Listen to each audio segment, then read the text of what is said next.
Sadhguru, what are your views on homosexuality? Is it karmic?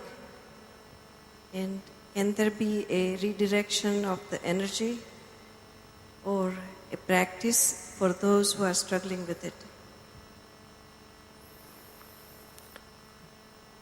I think most of the homosexuals of today are a product of a social situation rather than of any kind of physiological or any other inner need. Mostly, they are a social outcome of a certain attitude. If you go by the ways of the nature, sexuality was implanted in your body fundamentally for the sake of reproduction. We are all here because of that. But if there was no pleasure attached to it, nobody would go for it. Nobody would go for it.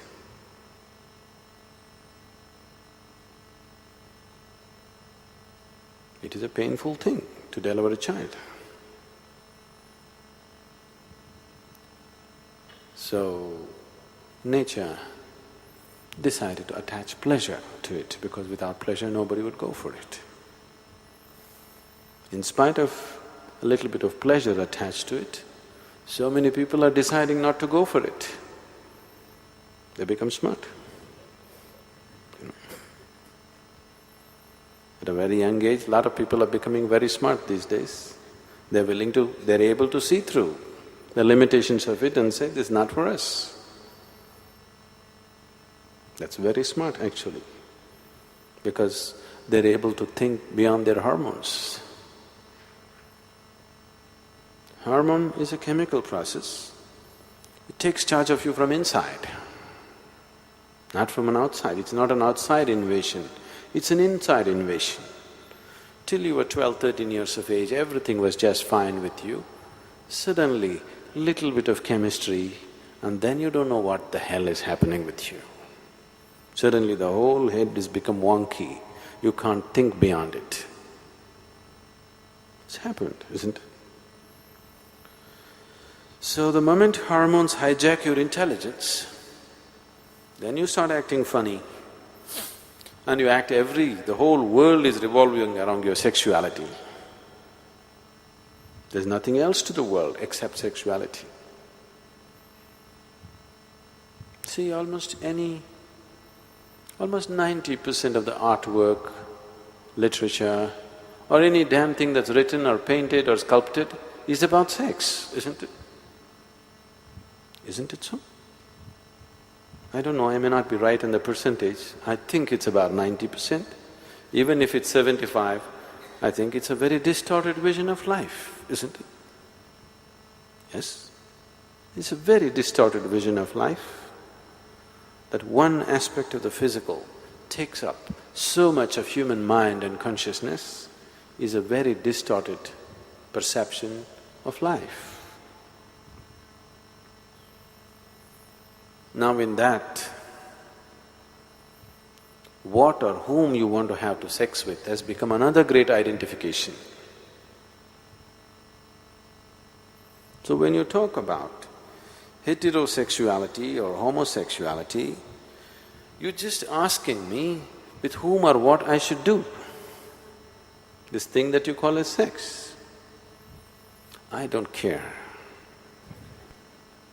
All I know is, if your body and your consciousness and your mind is ruled by the simple hormonal changes that happen within you, you have a completely distorted perception of life.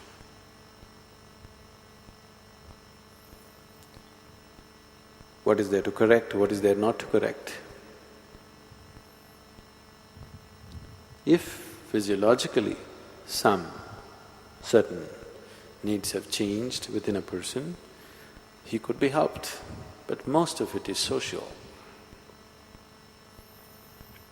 I don't think one thing is better than the other. you being ruled by your sexual identification, either hetero or homo, is about the same thing. You're ruled by a simple aspect within you, which was created for a certain purpose, has become the most dominant factor in you. That itself is a distortion of life. Human beings were given… See, all the other animals, it was fixed for them. Only at certain times they have that awareness, rest of the time they're not even aware of their sexuality. With human beings, nature trusted your intelligence and believed that your intelligence will function beyond your hormones. But I think 90% of the humanity has failed nature, disappointed the Creator, because they have not allowed their intelligence to function beyond their hormones. Their hormones are more dominant than their intelligence. So what kind of sexual identity you take, it doesn't matter. You're identified with a few body parts, that's bad enough. Which body part? Doesn't matter, it's bad enough. If you must identify with body parts, I would say the best body part to be identified with would be brains.